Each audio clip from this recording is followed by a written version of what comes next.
ہجرت کرنے کے بعد جب مدینہ پاک پہنچے ہیں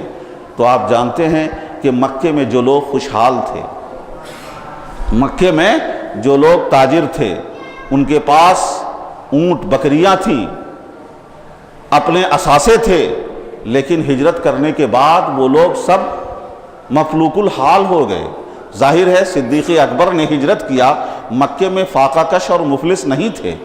حضرت عثمان غنی نے 2 ہجرتیں کی، حضرت عثمان غنی مفلوک الحال اور مفلس نہیں تھے۔ حضرت عمر فاروق مکے میں خستہ حال نہیں تھے،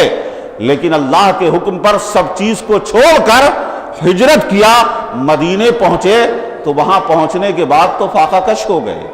مفلس ہو گئے، مفلوک الحال ہو گئے، غریبی میں، خستہ حالی میں، فاقے میں زندگیاں گزری ہیں۔ الحمدللہ میں اس موقع پہ عرض کرتا ہوں کہ اللہ نے یہ اسلام کی حقانیت کی ایک علامت بھی ظاہر کر دیا اور ایک دلیل قائم کر دی ہے کہ اہل مکہ کو ہجرت کرنے کا حکم فرمایا۔ جو لوگ مکے میں خوشحال تھے، صاحب ثروت تھے، جانور اونٹ بکریوں کے مالک تھے،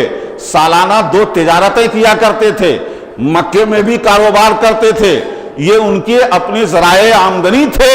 لیکن اللہ کے رسول صلی اللہ علیہ وسلم کو ہجرت کا حکم ملا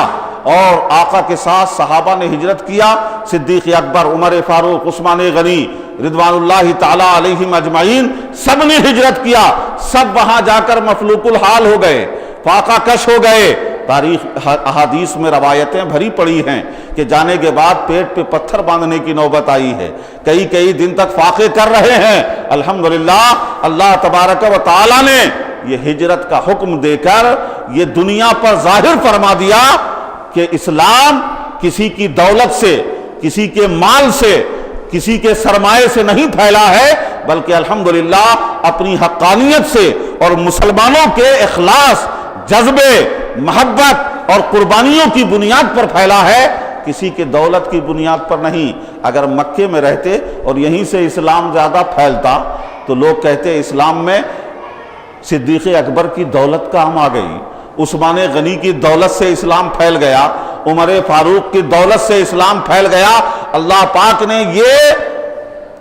رسول پاک صلی اللہ علیہ وسلم کو ہجرت کا حکم دے کر، صحابہ کو ہجرت کا حکم دے کر یہ ثابت کر دیا کہ جو کچھ مکے میں تھا اسے چھوڑ دو، مدینے پہنچو، اور مدینے پہنچ کر جب اسلام پھیلا تو اس وقت فاقہ کش تھے۔ یعنی تاریخ بتا رہی ہے کہ اسلام پھیل رہا ہے، لیکن سرمایہ کی بنیاد پہ نہیں، دولت کی بنیاد پہ نہیں، مال کی بنیاد پہ نہیں، پھیل رہا ہے ان لوگوں سے جن کے پیٹ پہ پتھر بندھے ہیں، جو کئی وقت تک فاقے کر رہے ہیں، ان لوگوں سے اسلام پھیلا ہے، تاکہ یہ ثابت ہو جائے کہ اسلام اپنی حقانیت، اپنے پیغام، اپنی سچی تعلیمات، سچے اور حق پیغام کی بنیاد پر پھیلا ہے، کسی سرمایہ اور دولت کی بنیاد پر نہیں پھیلا۔